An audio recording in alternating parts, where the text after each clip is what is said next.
It's Monday, the 27th of June, 2022. Welcome to the Fast Five by Fear and Greed, where we give you the top 5 business stories you need to know in just 5 minutes. I'm Michael Thompson, and good morning, Adam Lang. Good morning, Michael. Adam, we've got 5 stories to get through in 5 minutes. Let's jump straight into it. Story number 1 today, Prime Minister Anthony Albanese set off for Europe yesterday for a NATO leaders summit in Madrid before heading to Paris to meet French President Emmanuel Macron. It's been 14 years since an Australian leader attended a NATO meeting.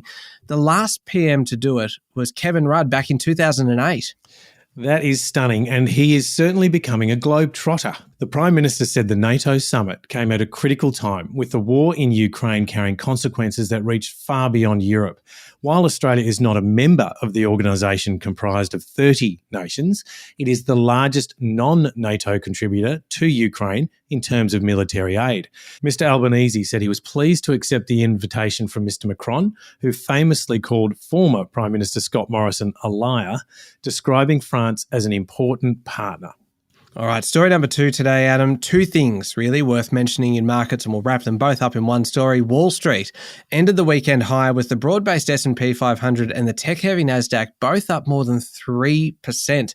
Now, there's been some comments in the US about the fears of a US recession being overblown, with consumers having plenty of cash built up during the COVID-19 pandemic. European stocks were also up sharply on Friday night. Michael, just quickly on commodities, copper is considered a bellwether commodity and it's been very strong in recent times. But late last week, it fell to its lowest level since February last year, just demonstrating how the heat is coming out of the commodities market.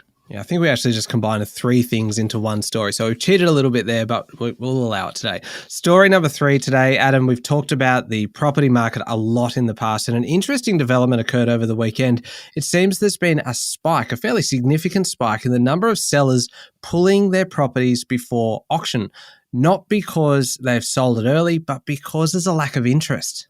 That's right. They've tested the market and they've found it's cooling. The Financial Review says 28% of scheduled auctions in Sydney were withdrawn on the weekend. That's the highest rate since April 2020, which was, of course, the first month or so of the lockdowns. Listings were down by more than 22% in Melbourne, but the clearance rate rose slightly to 61%. Okay, on to story number 4. Qantas CEO Alan Joyce says passengers need to get used to higher ticket prices and more crowded planes because of high fuel prices. Not exactly something that we want to hear on the first day of school holidays for a lot of students. Announcing new direct flights from Perth to Johannesburg and Jakarta, Mr Joyce said his airline's yearly fuel bill exceeded $4 billion and the company was cutting capacity across Qantas and Jetstar by 10% because of oil prices.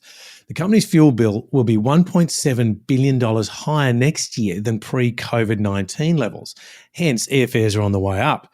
Mr Joyce blames Qantas's current problems around customer dissatisfaction, missing baggage and cancelled flights on COVID-19 induced staffing and supply chain issues, but he was confident things would improve.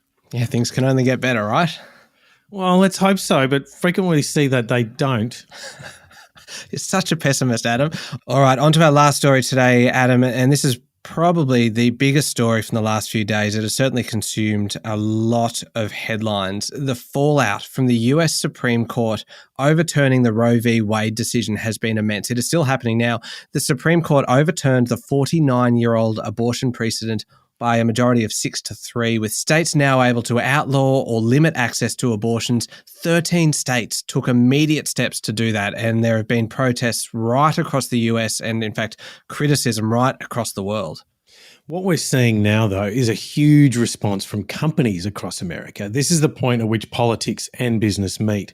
Some of the biggest companies in the world, like Apple, Amazon, Tesla, Disney, Microsoft, Meta, big banks like JP Morgan, even Australia's own Atlassian, are now offering travel assistance for staff who need to travel to a state where it is legal to have an abortion. US President Joe Biden has reiterated the right of women to travel to seek the care they need, saying his administration will defend that bedrock right.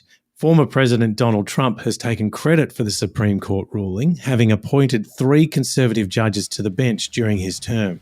All right, there we go. The top 5 business stories in 5 minutes. Thank you, Adam. Thank you, Michael.